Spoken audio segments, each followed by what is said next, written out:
Because he just pulled a gun on us and we don't have a gun. Sir, just so you know, we got Go ahead. recording here. You're on a body mic. Go ahead. I suggest you come on out the car. Go ahead. You a white shirt? What's that? A white shirt. I'm asking for a white shirt. I don't know what's going on. I just gave him my information. I don't know what's going on now. Right, right. That's what I'm. It's who? Listen. That's what I'm trying to tell you.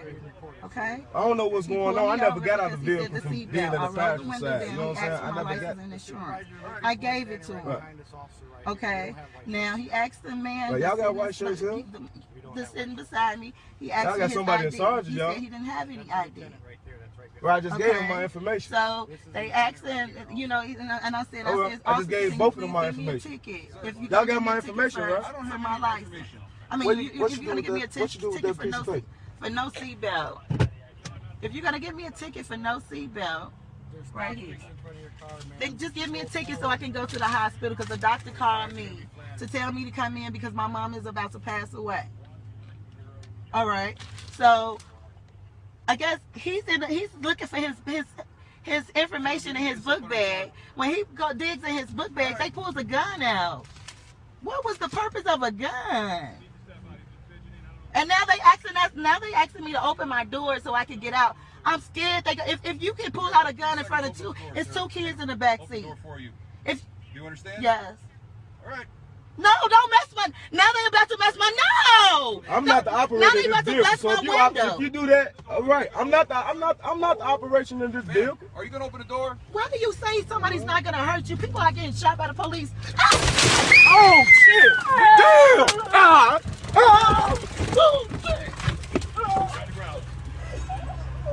That was crazy. That is horrible.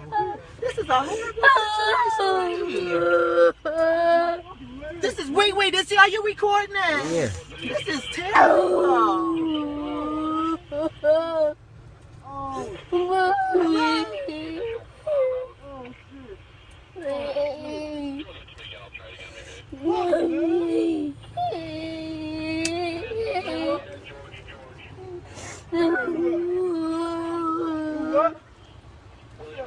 Take it off.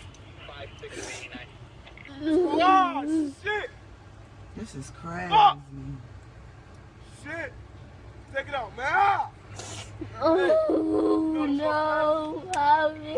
I told y'all my kids in the car, man. Why would y'all do that shit? Izzy, come on. Talk about what, man? Come on, climb. These police is crazy. They can bust out the car window and everything because they still have a seatbelt on. I gave them my life.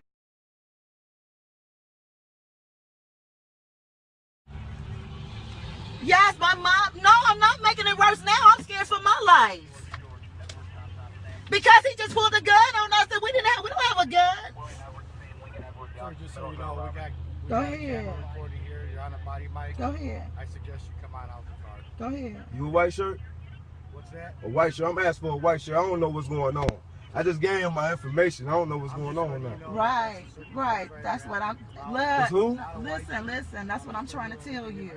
Okay. I don't know what's going on. I never got out of the vehicle from seat being in belt. the I rolled the passenger window side. down. You know what He I'm asked saying? for I my never got. license and insurance. I gave it to him. Okay. Now he asked the man. Well, y'all got white shirts here? That's sitting beside me. He asked Y'all for got his somebody in ID. charge of He y'all. said he didn't have any ID.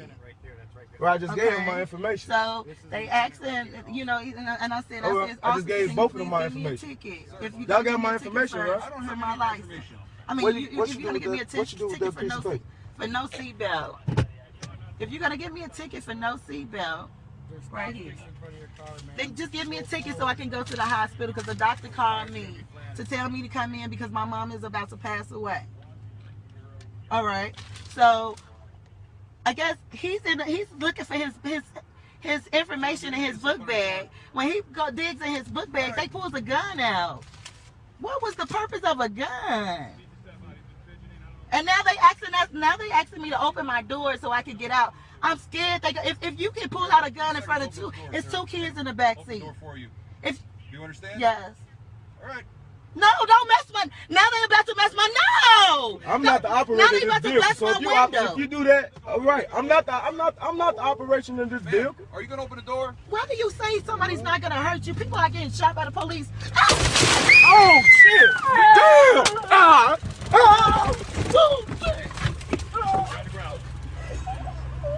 That was crazy. That is horrible. This is a horrible situation. This is wait. This are you recording this? Yeah. This is terrible.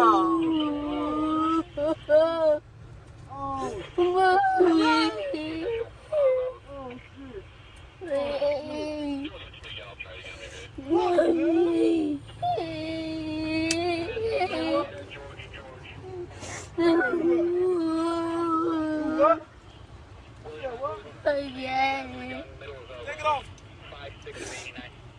Oh shit! This is crazy. Oh. Shit! Take it off, man! Oh no, I told y'all my kids in the car, man. Why would y'all do that shit? Angie, come on. Talk about what, man? Come on, climb. No. Crazy. They can bust out the car window and everything because they couldn't have a deal on. I gave them My name is Thomas Lee, coming to you live at Real Talk. We at the Hesperia Library. We are looking at some video footage of incidents that police pulled people over and dealt with improperly. Today we have everybody can introduce themselves. Eli West, community activist here in the High Desert. And I'm Roxanne Raphael. Well, discussing the first video,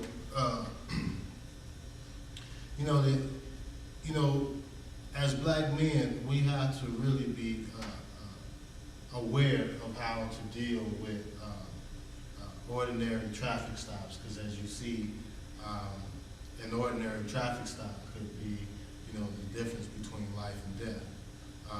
And as parents of a young male, it is very concerned, that, my son is not caught racial profile and perceived guilty before he's given the benefit of the doubt. So if you guys don't mind commenting on the first video that we've seen. Well, the first one we're saying, you see they don't care nothing about our youth, because the man is with his family, got 2 kids in the back seat, and he plainly said a couple times, I'm not doing anything with my family. The wife said he's with our kids. He already pulled a gun on him. The officers already pulled a gun on him prior to the incident that took place. And the only thing he was doing was a violation of not wearing a seatbelt. All that wanted is a ticket. And he showed them proper ID, let them know who he was and everything, but that still wasn't good enough for them. They wanted to flex their muscles and show that they was an authority figure, And that right there, just being black, is enough for things to escalate. And that's what we got to come to. We got to try to get to some issues on that level to try to stop this from happening. If this can happen in front of a man and his kids, then, imagine you by yourself, it can escalate even further. Yeah, one of the alarming things with me, like, if I were to ask the question, did they do anything wrong?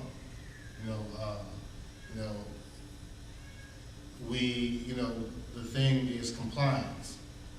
If you're scared for your life and you have justified reason to be scared for your life, how do you deal with a situation like that? He asked for a supervisor to come out. He didn't have his ID, and we know that by law, you have to have your ID on you. You're supposed to have your ID on you. So we can say that he was only at fault by not having his ID on him. I didn't know it was a law that you had to have your ID. Is that a law or is this action? Well, in California, I believe that they had made a law that you have to have your ID on. At all times? At all times. But do you have to give it to an officer if they ask you? And that is that's a good question. Because the gray area is that in order for a police officer to approach you on something, it has to be just cause. You know, they have to have some type of justification of, finding out who you are. And sometimes that justification comes with you fit the description.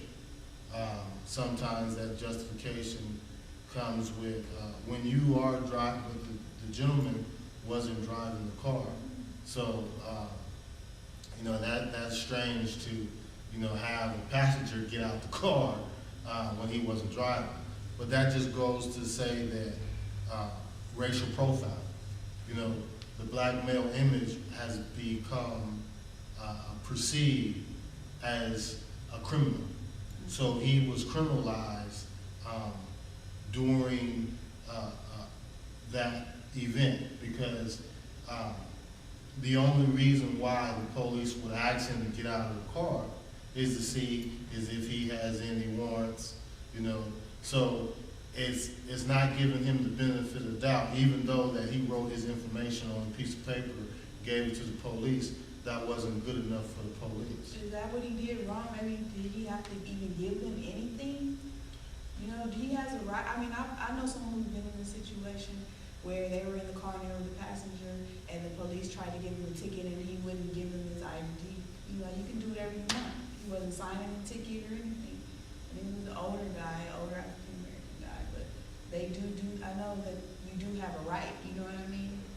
When you are on the passenger side of a vehicle, you're not the driver, it's a traffic stop. What do he have to do with that? Give the driver the ticket if that was the cause, you know what I mean? Instead of doing what they did, that was horrible, you know what I mean, for the kids to see their parent go through something like that. Yeah, and then just the disregard of the police of knowing that his kids in the back seat and not trying to de-escalate the situation as professionals who are, to protect and serve, but they, escalated the situation themselves. They didn't even, they wasn't even worried about the driver. It was just the passenger. Like, they all were around his car, inside of the car, and it was just, they were after him, you know what I mean? It wasn't even about the driver. And that goes to because he was a black male. It wasn't no concern with the woman, but it was a concern with the black male. The black male was perceived as a possible threat. And so they, in their minds, had to make sure that he wasn't a threat. And so in their mind, to make sure that he wasn't a threat, they wanted to, I don't want to say detain him, but put him in handcuffs, and go through the whole, running his name or whatnot, why he's already under custody. And if that was a Caucasian, that would have been an outrage, and that wouldn't have been something that took place. A lot of it is to moralize you. You're going to demoralize this man right in front of his kids, in front of his wife. A lot of it is to take your man, we're superior. We're over you. So what we tell you to do is what you're going to do. Regardless if we have the right to do it or not. If we give you an order, we want you to comply with this order. What you said a moment ago, if it was a white man, it would have went a whole different direction. It would have been an hour less. I seen a video. There was a white man, I forgot what state it was in, but he was the guy, 911 got calls that this guy was carrying a gun, had an assault weapon, walking the street with an assault weapon. On the video, first police pulls up and he's standing on the corner with the gun, plain sight. Police rolled up on him, seen him. First thing they did was hit reverse and back up.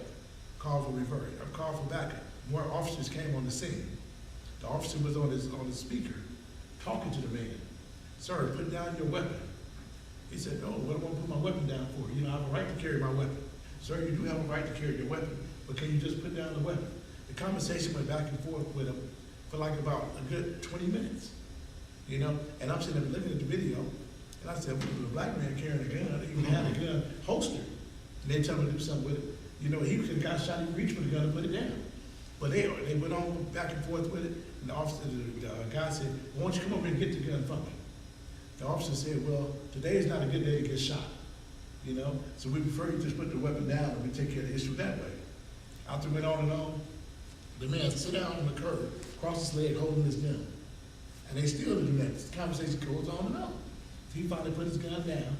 The officer comes over there, move the gun, take the ammo out the clip, sit out, and he sat down with the man and had a conversation with him. There wasn't no immediately putting him in handcuffs, tasing him, or none of that there. After he got the gun, he sat down and had a conversation with the man. Now, I've never seen that like that there, you know what I'm saying? I've seen guys, you know, right now, we talk about the situations here.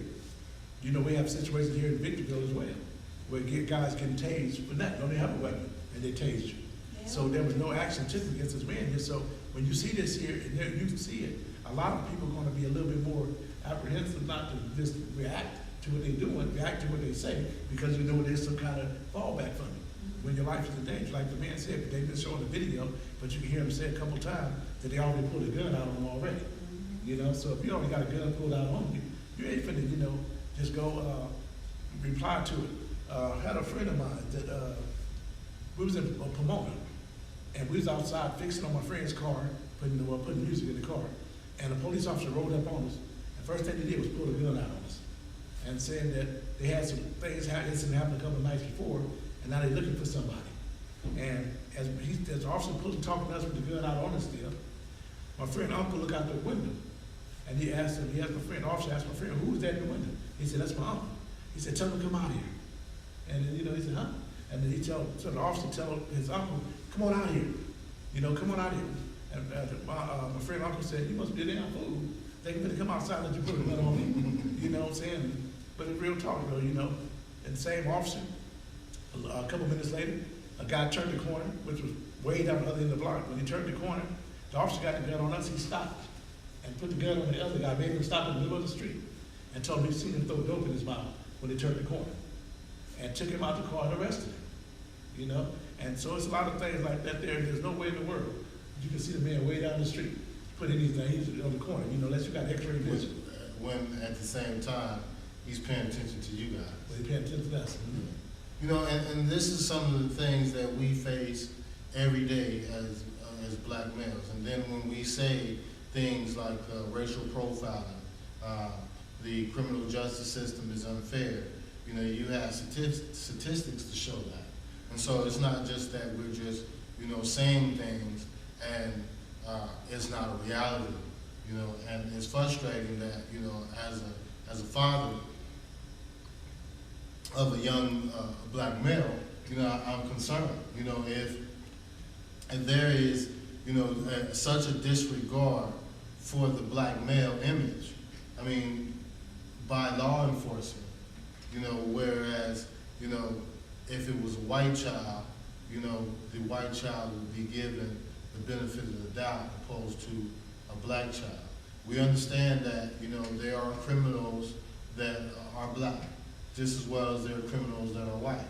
You know, to be pulled over in a traffic stop, or to, you know, there are clear distinctions between criminal activity and non-criminal activity. The video that we just seen, there was no criminal activity involved in that other than being stopped with not having your seatbelt on. That's a mere infraction. That's not a misdemeanor, that's not a felony, that's an infraction. But due to the fact that the police feel that they have this superiority over the black community, you know, they feel that they're justified in their behavior and that they can do what they, you know, will to do. You know, I don't see any procedure in the video that we seen that we can say that is protocol. Well, the first thing to catch your attention when you see the video, first of all, there's about 4 officers there. Now, if you got a minor violation for a seatbelt, it don't take no 4 officers on the scene. You know what I'm saying? The first time you pull a gun out, you know, and he asked for the supervisor, someone, them officers there should have took charge. and call the supervisor out there to take care of the situation. He refused it. But they was all on the same page. The fact is, you're not obeying what we're telling you to do. And he had a right to do what he did. When you furnished his ID and everything he had to do, he didn't do nothing. A lot of times, you get officers who would just give you a warning. He could have had a warning. He wasn't driving. So put your seatbelt on, keep your seatbelt on, everything check, you're going to go about your way. But that wasn't the case here, So when you're talking about as far as the sons are concerned, that's the issue with me. I have a son. One's incarcerated, one was harassed. I can't use another word. Him and two of his friends. They was coming from the store, walking from the store. Police car pulls up on them. Tell them both, all three of them, put their hands up on the car and pat them down, search them. They got their bags on the car and everything. And the officer immediately go through their bag, ask them if any of them got warrants or been on parole, probation, and they all said no. They ran their names, then you give them their bags back, and my son said, well, what did you stop us for? He said, well, you fit the description of someone that we're looking for right now. And my son said, oh, so why did you get my bag? And he said, well, luckily y'all some of the good ones. Y'all only got candy and snacks in the bag. We usually find weapons or drugs on people, So when he stopped him, he already perceived him to have some drugs or weapons or something on him. One is three of them. The odds are out of the three, somebody's going to be dirty, somebody's going to be wanted, somebody's going to have something to take to jail for. And that's what they look at us for. When they see us, they already have an idea of who we are already. They have us picked as a criminal. Yeah, automatic. You know what I mean? And, Automatic. so as a mother, how does that make you feel? It makes me feel really, not really afraid because I was taught not to really be, but for my children, I have to really, really train them, about the police and how to go about, dealing with them because of things that happen in our lives, and they even know as little kids, that how the police are, and they just feel like they're bad people, you know what I mean? And it's not nothing that I've taught them, it's something that they learn on their own.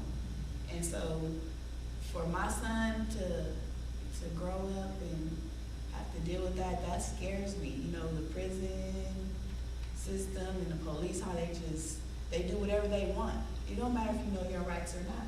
If you know your rights and they really, really get offended because you know something, you're educated, and then they still tell you you have no right, So, for my son, I have to really, really, really, really train him because when he gets like 14, 15 years old, they're gonna be harassing him, and I tell him that, you can't even do nothing, look like you're doing anything because you're already picked as a criminal, You haven't even done nothing in your whole life, but automatically you profile just because of the color of your skin. And one thing that happened too is if you're treated a certain way and you looked at it a certain way, and even at a young age coming up, and someone's like you got a bully, keep on bullying you, then pretty soon you're gonna start hating other people who look like him that's a bully because you're gonna feel like that's a threat towards you. Now, what happens is you get officers and things who maybe like when they was coming up, they didn't have that authority. Mm-hmm. Now they got authority. Now they want to flex their muscles, and it's a show called ESPN. It's called NNL. Numbers never lie. And if you look at the numbers will tell you there's a disproportionate of us that are in jail behind bars. Mm-hmm. So there's something to the facts right there. Just look into it right there. If, on any given Friday night, you have a group of white kids having like a little cars or something. Just a group of kids hanging out, no problem. You have a group of black kids, like 2 or 3 of them hanging out. The police gonna come see what's going on. And there's something wrong with that right there. It's easy to look at someone differently when they're different than you, and look at your view as something else. But all through history, this has been going on.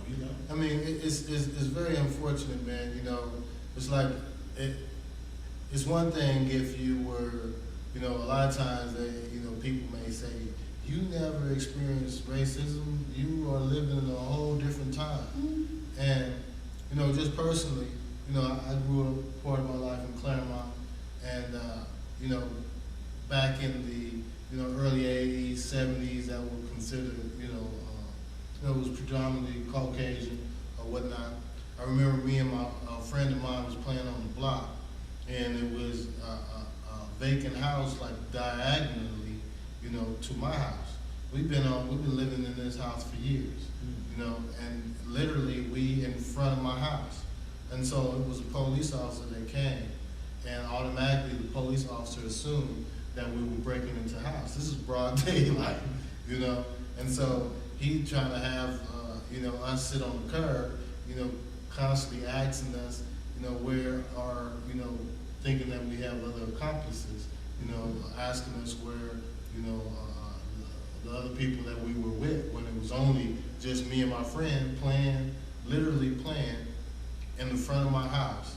And, you know, I felt that I wasn't doing anything wrong, and the police literally took out his billy club and hit me in the back of my leg and forced me to sit down. You know, now, things like that happen all the time, you know, and that happened when I was a child, but I'm quite sure as we see things on TV, there's a lot of things that are not reported, you know, as far as what our youth go through and how they are demoralized on a daily basis, just because the black male image has been systematically criminalized through the media. You know, the media plays a big part in this. And not only the, you know, yes, we can say the media on one hand, but, you know, we have to wake up on the other hand, because there's a lot of images that we project, and some of these images we may project for money, you know what I mean, like the rap image, you know, which, you know, kind of like is an emulation of the dope era of having money, you know, spending money frivolously, you know, being able to do what you want with money. But most people are not living like that, you know what I mean? But in the sense, if you come from a place where you have never had anything and you are showing things that glitter, you're going to try to reach out to them, you know what I mean? So we find ourselves emulating images that are counterproductive to our very existence, you know? So when we talk about accountability, not only should, you know, our Caucasian counterpart be accountable, but we need to be accountable because it's our lives on the line. You know what I mean? On that right there, you can flip-flop that the other way too, on the psychological variant. That is like the incident you went through with the police right at an early age. Now, they get an image of us all being the same. So when something like that happened to you, you get an image of all the police being the same. Definitely. You know, definitely. I had an incident, and like these things stick with you. Little things happen to you, certain things with your child, it sticks with you. And you know, it stays in your mind for you. I know I was in junior high school, so either 7th or 8th grade, and police was out around the corner of my house, and you know, we used to helicopter fly, so we, you know, as young kids, we'd go see what's going on with the helicopter. When the helicopter ever see the police car, so we go around the corner where the police coming. They come in from my house. There was a dog running by, and me and my buddies, my brother and friends, we walked. I tell the police officer, I said, "Hey, shoot that dog," and he said, "That's a white dog. Why would I want to do that?" You know, and so right there, it made me stop my truck and say, "Oh," he says, "It's a white dog, but if it was a black dog, you know, it'd have been okay." You know what I'm saying? But I never forgot that. You know what I'm saying? And so seeing certain things in the neighborhood, and you hear, see, there's two sides to the story. You know, and you can hear one side of the story that may be in the paper and everything, but if you're there on the scene and you know what's going on in your neighborhood, there's street talk. And the street's gonna tell you to read it. Because the streets ain't gonna hide it. They're gonna say, "Oh, he was wrong, he was doing this here, he did that." Man, he didn't even do that. He should have got that happen, you know? So you're gonna hear the truth from the streets, you know? So you always got to listen when you hear something. Always know there's another side to that story too, you know? So that's important. Yeah, I think, you want to say one? It is very important that we do. I mean, on one hand, yes, in certain circumstances, you know, when it's a police officer, and you may be an individual who knows your rights. But it's not just knowing your rights, it's knowing how to apply your rights. You know, and knowing the different procedures. You know, a lot of times if you were to let it be aware, I mean, you know, let the officer be aware that you know the procedure. You know, then there's something that should be followed. You know, but it's when you don't know. It's just like, say, for instance, I used to live in Apple Valley, and what they call Felony Flats. And I was, that's when, you know, I lived in Felony Flats. I was walking, I just got in a car accident, so I had pins put in my knee and I had a cane. And I was walking with an ex-girlfriend of mine, and we was walking towards the store. And whenever there's a low-income community, the police are thinking that if he's a black male, he's on some type of paperwork. So soon as they come to you, they ask you, are you on probation or are you on parole? Because if you say yes to either one, that you have no rights at that point. You know what I mean? So that's the first thing that they're trying to find out. Are you on paperwork? Because if you're on paperwork, they can essentially do what they will.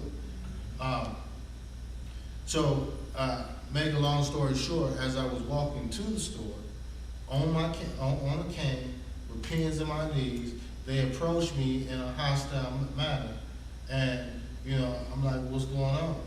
You know, they tried to run it. I fit the description. It was just a robbery at the store that I'm walking towards.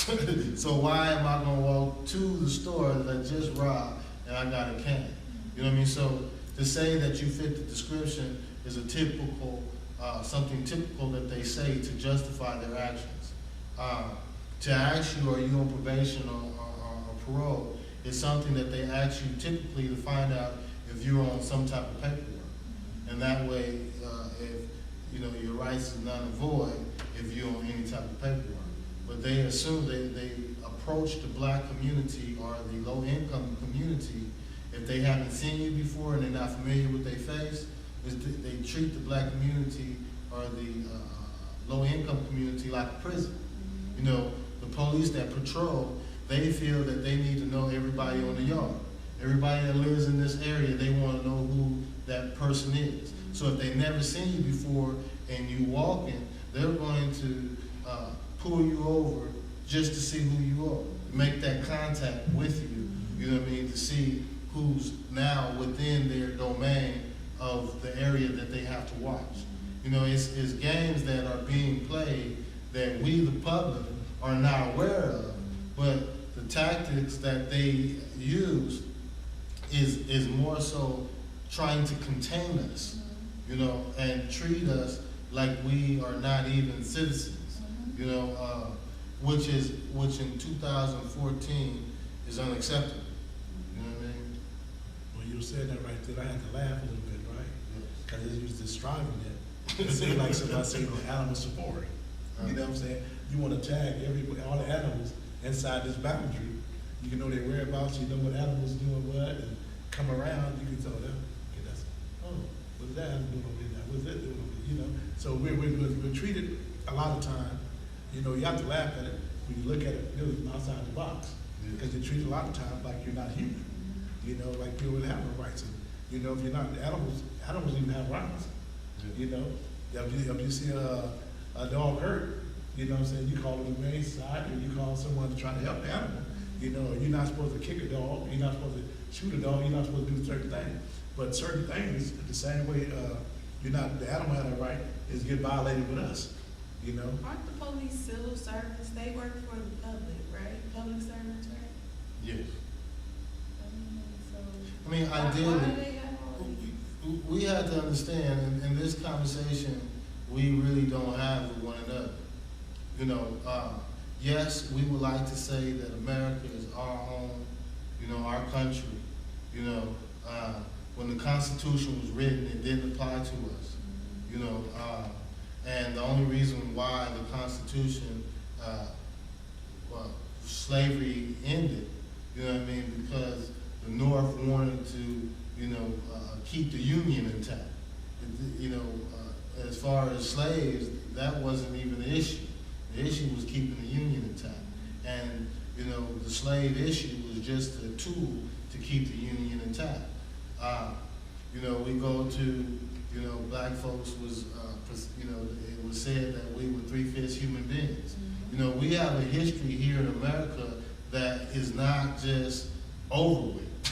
You know what I mean? It's like, the same people who, it's just like, the reason why it is important for us to teach our kids the history, the struggle of our ancestors, is so that they can see themselves as a part of that struggle. Because once they disconnect from the reality of the struggle that we're in, that is when they go into the world unaware of the situations and circumstances of being black. You know what I mean? Which is very important. So on that right there, you got to look at it like this here. When you say teach your kids, one way is to teach your kids. When you teach them spelling, you break the word down to say that word. So you go in that context of just us, justice, just us, history, his story. So when you get that story, that history, is we have to teach our own kids, because you're not going to be taught your history in the school. Your history, I had a question earlier that I was asking myself, why during Black History Month don't we have anybody teaching our real stories? Because our story goes deeper than slavery, deeper we just found. Our story go way back deeper than Way all the way back to ancient Egypt. Well, they say if you can control a man's mind, you ain't got to worry about his actions. And, Europeans have a way of renaming things. And it's just like Egypt is a Greek term. When you go into what black folks call that region was Kemet. You know what I mean? And so that's a part of understanding our story. When you talk about Abyssinia, even when we talk about Africa, the word Africa comes from Africanus. You know what I mean? Yes. He was a white man, right? Yes. Yeah. And so, generally in history, whoever, like if you conquer an area, they name that area after Americas. you. Yeah. Americas. Yeah. So, we have to understand that, despite our wanting to be a part of the American fiber and structure, we are not treated as such. We're not dealt with as such. We're not dealt with as equals, up under the law. And, I hate to say it, but how we are dealt with by our Caucasian counterpart is that we are enemies behind enemy line. You know what I mean? It's no, I look at you as a part of myself and we're one. It's not that, it's never been that perception or identification that Black America is the same thing as white America. Black America has always been separate from white America. And, when we go through, whether it be Rodney King, whether we go through, it's one thing to say that this stuff used to happen, but when we constantly see that it continues to happen, and then you wonder why people feel a certain way. And the truth be told, I just, go off in political perception a little bit. When they talk about, American people, turn to ISIL or whatever and fight on the ISIL side, I don't take that perception because, of course, I'm pro-Black, you know what I mean? I'm a Pan-Africanist at heart, and if any side I'm going to take is going to be, you know what I mean, the Black side in the sense of a struggle. I'm not going to, side up with, in my opinion, the Arabs use Islam like white folks use Christianity. You know what I mean? I just, that's my truth. People can see it differently. But the America has created enemies. It's like the sins of our fathers. You can't expect to do harm on other people and expect them not to want to do harm on you. You know, when the propaganda goes out that people don't like us because of our freedoms, our way of life, no, that's not the truth. The truth is they don't like America because America has tried to dominate other parts of the world. You know, not just America, but, you know, European, neo-colonization, call it what you want. Same They've thing. done that all their time on this planet. Is conquer. So, you know, it's like, you know, to see that this struggle, we have to be careful that we don't be pulled into it. And if we value America, we have to start giving different images of what America represents and what America is. Because if we let these so-called Caucasian, conservative, you know, speak for us, you know. Well, they speak for us on an everyday basis. Because by being the controlling entity, you control what music you're gonna let out. You know, there's some positive music out there, there's positive rap out there. But you won't hardly hear that because that's not what they want you to perceive yourself as. So what you hear, what you look at, what you listen, that's what you're gonna perceive. If a little kid hears something about all the time, calling females these, I'm getting this money here, I'm shooting this here, I got this gun. You don't even have a gun. But you say, tell everybody what you shoot up every night. How you shoot up this here, how you rolling in this here. You know, I've been rapping, I heard that, you know, I be doing a little show, I be producing things. I be hearing people, they say, man, you listen to my tape. I tell them off the top, I want mine to be radio ready. If it ain't radio ready, I don't even want to check it out. Because when I'm doing my shows, everything I'm doing is clean. So you got to come to me, you know. A lot of time I tell them, I said, a lot of time you use words, cuss words, and all these other explicit words because you don't know the word to put in there. You know what I'm saying? So look in your dictionary, learn some more words, and you know, get that situated. You know, but we project ourselves in the image because that's what they want us to be projected as. You know, I moved to Alabama. I had a white dude I was working with. He come to work every day. He had a rebel flag on, had a shirt on that says with the flag on it, and inside the flag it said, "These colors have never run and never will run." And you know, so one day we had a discussion. Well, I actually we had an argument, and he's like, "Well, what do you got against my people? I'm just loving my people. I love my ancestors." I said, "It has nothing to do with you. It has to do with that shirt and that flag you represented, what it did to my people." And so there's the problem right there, because when you glorifying that, I'm looking at you a certain way, as you looking at me a certain way, you know. So as time went on, I had to work with this guy. I want to get in his mind and see what really made him this way, you know what I'm saying? So we want to get beyond, you know, I'm looking at you, you white, you look at me, I'm black. You know, I want to get beyond that. So I started talking to him. And I broke down all his stereotypes because I was a black man from California, living in Alabama, and I'm raising my kids by myself, you know? So now you're looking at me like differently. And so we started talking, and the things he started, every day, he one of those dudes look at World History Channel, and he always got a trivia question for you every day. And everything he come with, I can answer his question. So one day he tell me, he said, "I got you today, Fred, I got you." You know, and he got a bunch of little group people behind him, couldn't answer his question. He said, "I bet you don't know what a Zamboni is." I said, "I know what a Zamboni is." He said, "No way you're like, know what a Zamboni is, you know?" And he said, "What's a Zamboni?" I said, "Zamboni is an ice machine. It smooths the ice out of hockey rinks." And he said, "Well, how did your black son know anything about that, you know?" I said, "Man, look, TV, in California, we have hockey teams. I look at the hockey team, yeah, I used to look at it for fight, but I know what it is. I know it had intermission, they smooth the ice out." And he's like, "Oh." Then he told me one day, he said, "Fred, you're the most interesting black dude I know. You're all right, you know?" And I'm like, "Thanks for your approval." You know, I'm glad you approved, you know. But the thing about it was, as time went on, me and him, to this day, and I left Alabama in 2005. Just in August, he called me and checked on me, see how I'm doing. And I talked to him, we still talk, we still friends. Even though we met on some extreme circumstances, we're still friends to this day. We wrote that line down, you know. And so it can be done, but it comes through by communication, have open mind. You got to, you know, have dialogue with people. You got to present yourself as something different, to break the stereotype. But it's hard to break the stereotypes here when you got the same thing coming at you all the time.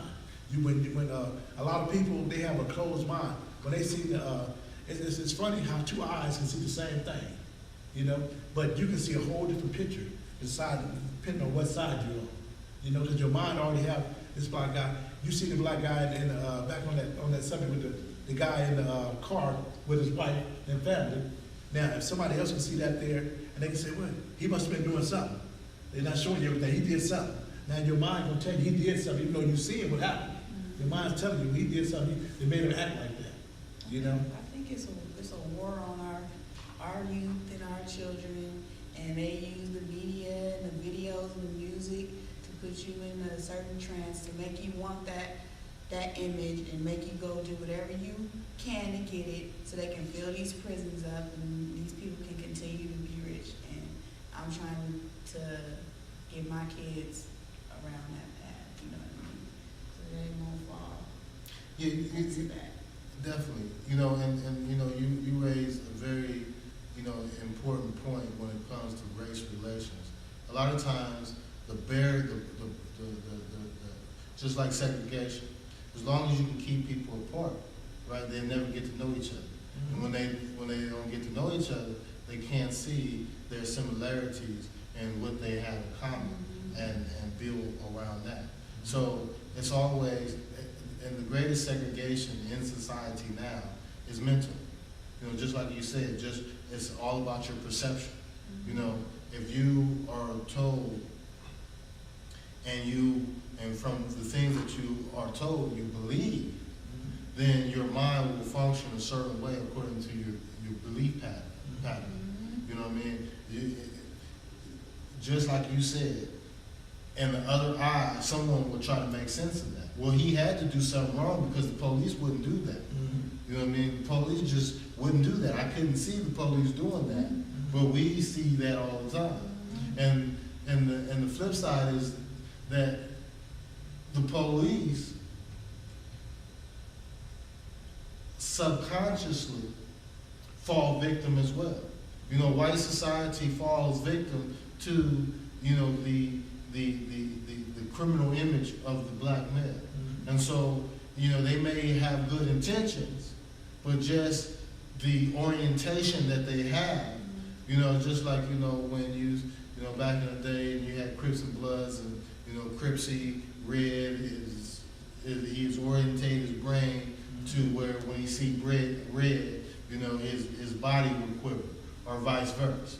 You know what I mean? It's these psychological orientations that we have that is the divider between us. You know, if we were able to come together and really commune and see that we are the same as far as human beings is concerned, you know, then there will be no separation. But in order to control a mass group of people, you have to, you know, create divisions and, you know, segregation. You have to segregate the people, you know, their minds, you know, from, you know, class system, you know, people that got more money feel that they better than people that don't got money. People go to church, think they better than people that don't go to church. So you have all these divisions mentally that prohibits us from interacting and dealing with one another. And, you know, we have to be able to see these things, pierce through them, you know, to create a better future for ourselves tomorrow.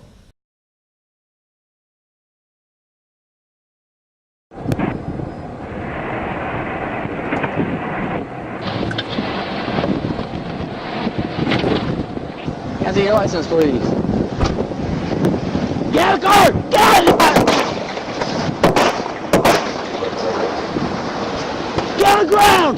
Get on the ground! I just got my license. You think you're my license? I got my license right there. That's my license right there. Put your hands behind your back. Put your hands behind your back. Put your hands behind your back. Put your hands behind your back. Put your hands behind your back. What did I do, sir? Are you hit? I think so. I can't feel my leg. I don't know what happened. I just grabbed my leg. Brakes on 86690 at 1052. Why did you shoot me? Well, you dove head first back into your car. I'm sorry. Then you jumped back out. I'm telling you, get out of your car. I'm sorry, I didn't hear 2 words. Hold on a sec. My license is right here in the front. I didn't hear. Richland 866. Shots fired on 1038. I need 1052 out here. Broad River at the Shell station near St. Andrews.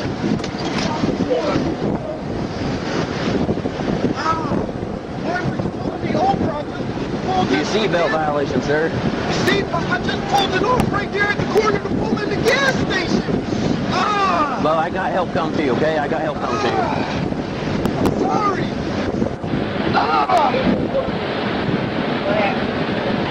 Just sit still, bro. Sit still for me, okay? I didn't do nothing. My wallet went there. Yeah, D, this shit just happened. Where's your ID at in here? It's right there. That's right. Negative number 1067. I need EMS. I tried for a medical courier service.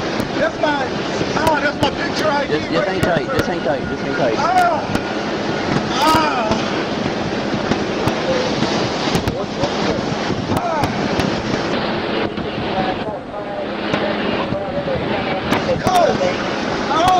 Y'all stay right there, please. Stay right there. He told me to get my license. I reached for my license. He shot me. Oh my God! You vote. Just try to sit still for me, okay? I got an ambulance coming, okay? Sir, why was I shot? All I did was reach for my license. I'm coming from work.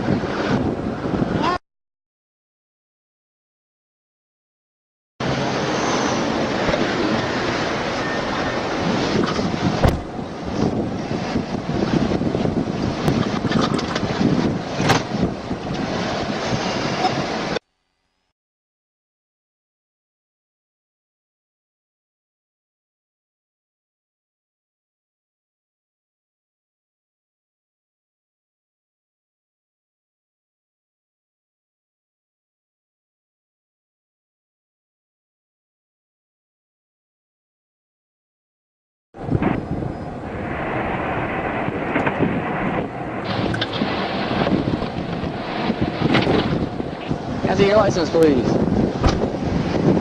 Get out of the car! Get out of the car!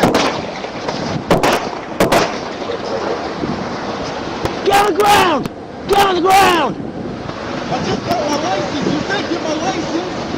I grabbed my license right there. That's my license right there. Put your hands behind your back. Put your hands behind your back. Put your hands behind your back. Put your hands behind your back. Put your hands behind your back. What did I do, sir? Are you hit?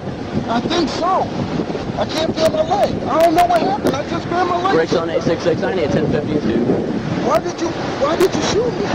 Well, you dove head first back into your car. I'm sorry. Then you jumped back out. I'm telling you, get out of your car. I'm sorry. I didn't hear 2 words. Hold on a sec. My license is right here in the front. I didn't do nothing. Richland 866. Shots fired on 1038. I need 1052 out here. Broad River at the Shell station near St. Andrews.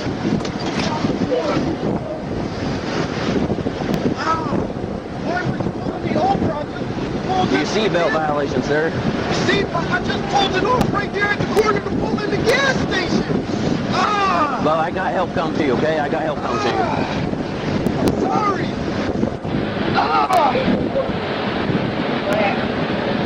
Just sit still, bro. Sit still for me, okay? I didn't do nothing. My wallet went there. Yeah, D, this shit just happened. Where's your ID at in here? It's right there. That's right. Negative number 1067. I need EMS. I tried for a medical courier service. That's my picture ID. Just hang tight. Just hang tight. Just hang tight.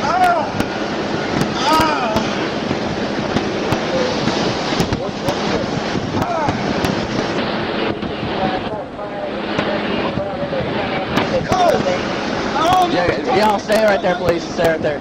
He told me to get my license. I reached for my license. He shot me. Hey, Bo, just try to sit still for me, okay? I got an ambulance coming, okay? Sir, why was I shot? All I did was reach for my license. I'm coming from work.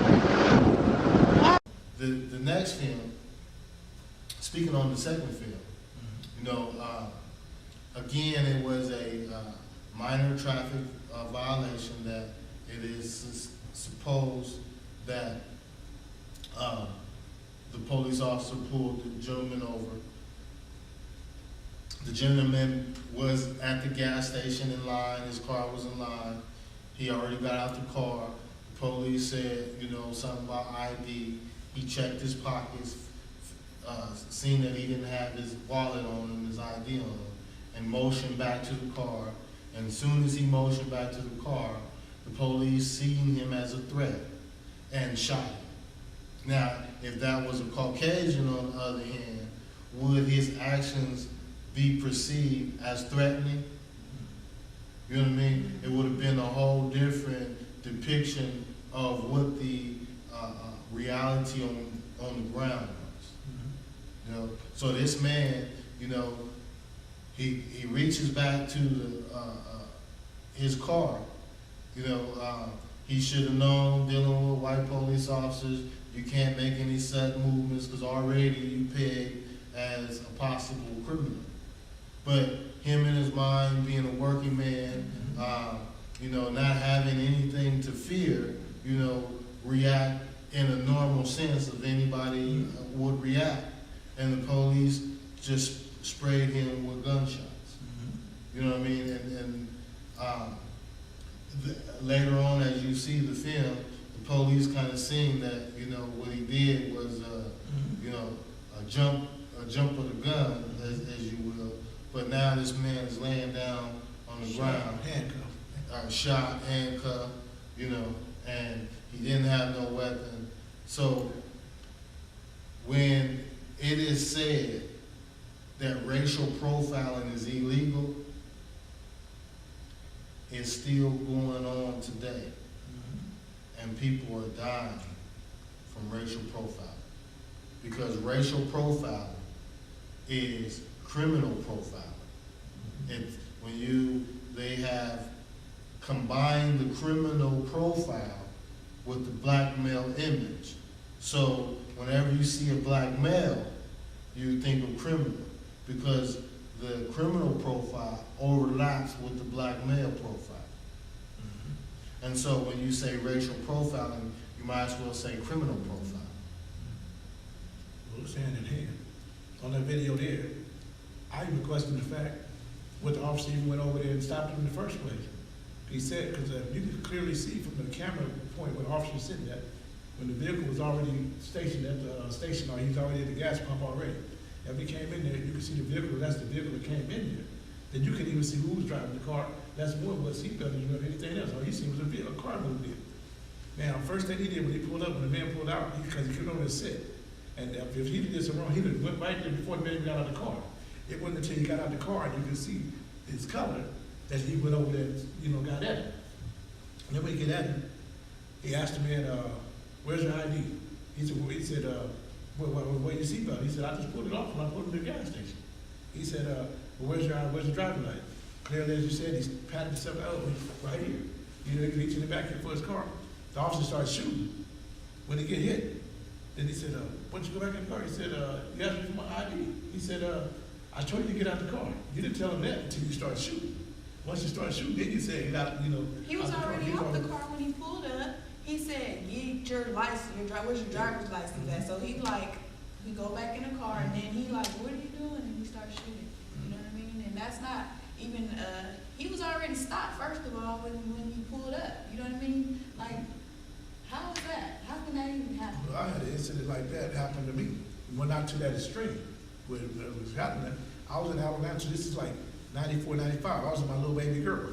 You know, she was only 1 or 2 years old. And I was at the gas pump, and I had a Chevy Impala. And you know, anybody know about the Chevy? To put your gas in there, you have to let the license plate down because you put the gas in the back. So as I'm sitting there putting the gas in the car, the police car rolled up behind me, just pulled right behind me like he was finna get some gas. So I looked up, I ain't paying no attention to him. soon as I let put my gas cap back on and finna get ready on, he put his light on. I said, come here. I went, what's happening? He said, he done pulled you over because your registration is no good. I said, oh, I got my paperwork in the car. I went to DMV. I just got to go get it small, but he got the paperwork right here. It's already been paid for. And so he runs to check everything on the license, everything. He tells me he's going to impound my vehicle for failure to have it registered. I said, my registration is done. He said, well, we're going to take it. It's not paid for. You don't have to stick on it. Took my vehicle, had to wait 30 days to get out, and I got to pay all this money to get it out. Later on to find out that Adelanto itself, it was on the news, the chief of police, they was taking cars, impounding cars. And his brother or brother-in-law, some family member out in Barstow had a car lot. They was taking the cars, and his brother-in-law was taking the cars and selling the cars. So they got indicted on that. It was all, on the news for that there. And I was kind of in that little frame right there. Well, you either pay for the car, but the fact of the matter is, a lot of people, when they get their cars taken, and the rate go up, you got to hold it for 30 days when you get it out. And each day the payment goes up. So now to get my vehicle back, I had to pay them $800 something. They had to pay the tow yard some money for taking it over there. So they want like about $1,100 something to get your vehicle back. And now, what happened to the person who can't get their vehicle back? You just lost your vehicle, so all that there is like profiling, so it's a lot of it going on. To get you to have to pull over, like they were doing some type of small check inspections in Apple Valley not too long ago. I had never heard of that in my life. You know what I mean? Yeah, Don't the DMV already check your small? Yeah. What is the police checking small for? I mean, you got the machine where you're pulling your car up and just checking. And then one day I was in Victorville, and the police, they were somewhere else, and they just came to my car and went to search. Didn't have no rights. I was just sitting there just watching them. And then they went and opened the hood. And I said, why are you doing that? He was like, smog inspection. And that. And I'm like, what is all that about? Yeah, we have to really, and this is, we have to participate. Because a lot of times we sit outside and allow people to get elected, and these people getting elected, they get into office, and they do what they will, and we are not participating. We have to become, we have to put our kids in law enforcement. We have to, make our kids attorneys. We have to, integrate within the system to have the system work for us. And the most important part of the system is the local where you live at, because that affects you the most. You may not be able to, make too much changes in DC, but you can, make, in your local area, so, and we have to be more proactive. And when there are things like what you're talking about, there needs to be, they need to be called out on that. Why are you doing this? Is there some ordinance that you guys came up and passed? Because a lot of times there are things that, like they have city council meetings, and we can go, but a lot of times we don't go. And so it's a lot of things going on within the city that, we are unaware of.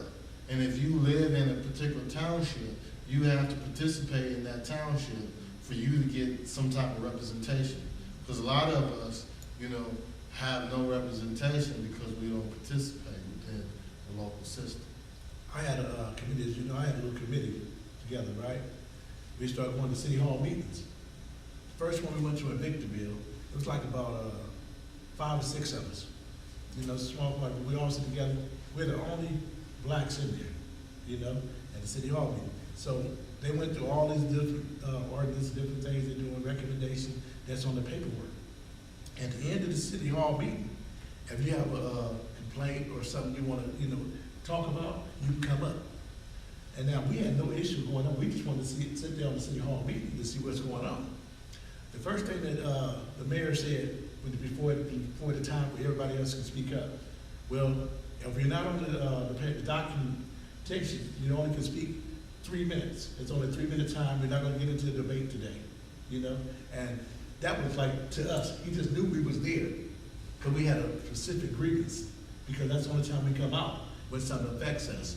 So we sit back, and you can see through the whole course of everything, when they, through periodically, people will look back at us.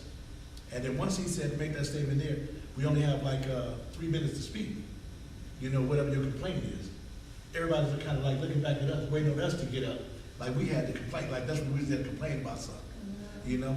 And when everything was over with, there was a young lady there who was talking about the water problem, the water management, a new water system they was trying to implement in the city of Victorville.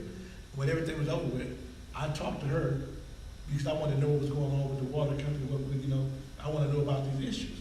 And she said, so what was you guys here for? You know? Now that's the curious thing right there. Everybody want to know what we was really there for. Not that we were just concerned citizens and want to see what's going on in the community, but we had a purpose to be in it. What was our specific purpose? You know? For the courthouse, I would go and sit and watch them in the back and watch them do their cases and stuff, and they were wondering, why are you here? Like, where are you from? And I'm like, I'm just a citizen, I'm just observing the court, you know what I mean? But they felt very uncomfortable with that, very. Because a lot of times, you know, they do what they do and they're not challenged. Most people don't know the law to really know if something is being done improperly. And we as black people, we need to have a crash course in law. You know, city government. You know, we need to, our kids need to know, you know, not only their constitutional rights. You know, if you're in a particular township, each township has its own ordinances. You know, and just as you were saying that with the cars, you know, some cities, you know, try to fine people for things just to raise money. You know, and in Atlanta, you know, they are kind of infamous you know, going around, you know, trying to find things to, you know, find people. And, you know, so we have to really know what's going on, what is the true intent of, you know, some of the practices that are being practiced, and are they being practiced across the board? You know, because my sister had gave me a Jag, and it was like a fix-up project. You know what I mean? I had it in my driveway. In no way whatsoever is my yard the worst yard on the block. You know what I mean? I cut my yard. I take pride in maintaining my yard. But apparently, if a car is not being operable, you know what I mean, it can't be visible in your driveway. And if we were to look at the city of Victorville, how many broke down cars are in the driveway that's been in the driveway? You know, are you dealing with this across the board? And, you know, their response is that they only deal with it according to complaints. You know, neighbors complaining. So then it's that thing that, did a neighbor really complain, or are they trying to pick on it? You know what I mean? Well, see, that's the same thing. That go with you fit the description is. You know what I'm saying? Because anybody can say you fit the description is. When I pull you over, you fit the description of this lady had on a green dress. You know, green anything. You know what I'm saying? That's a reason. That gives me a reason. I can come over and mess with you. The whole thing is the same thing. It's to keep it like you would say, like a foot on your neck. You know, to keep you down, keep you, you know, some problem. Because see, if you keep having problems, you keep having issues in your life, you ain't got no time to get outside and look at what else is going on in the world. Because you're so caught up in your own box and what's going on with you. And, you know, it be a problem. But sometimes, like I said, I always say you got to look outside the box. Look at whatever story they come in with you. You know, my kids tease me a lot. Because when my TV's on, it's either on the news or sports. They're the only two things I really be tripping on when I look at TV, you know? And the news is one thing after I always look at the news, it goes back to the same thing I said earlier. Yeah, it's two sides to every story, you know? And I like to look at the news here, but I always look at the news aboard. Because they always have a different side, and they tell you something else is going on. Right. And you got to hear their side of the story too. And you got to imagine, use your own mind to, rationalize with the truth on each side here, And Cat Williams, the comedian, had a joke, and he was talking about the insurgents. We just killed 180 insurgents. And he said, those not insurgents, those are regular people. They looking just like, like us, And so a lot of times you got to look at what it really is, what the facts is and everything, And behind everything they do, I hate to get on an American tip, but that's what it lies to. Because when you said something earlier, we got to get our kids into the justice system. We got to get them to be lawyers. We got to get them to be in the court system. A long time ago, if you look back at the record, that's the same thing the KKK said. They got to implement their kids into being the lawyers now. When they start being, being taught against, they start that. So that's what we're facing right now. We're facing the product of the KKK. They ain't going nowhere. It's just, there's like changed. Yeah, they said change clothes. Yeah, the game's the same. The rules just changed. That's all. There are books like the Protocols of the Learned Elders of Zion. I encourage everybody to read that book because it's a template on how things are manipulated or can be manipulated. But we're coming to you with Real Talk at the Hesperia Library. We welcome everyone to come every Friday. Production time starts at 3, ends at 4, and we would love to have you. Invite a friend, and that ends this session. Thank you for tuning in.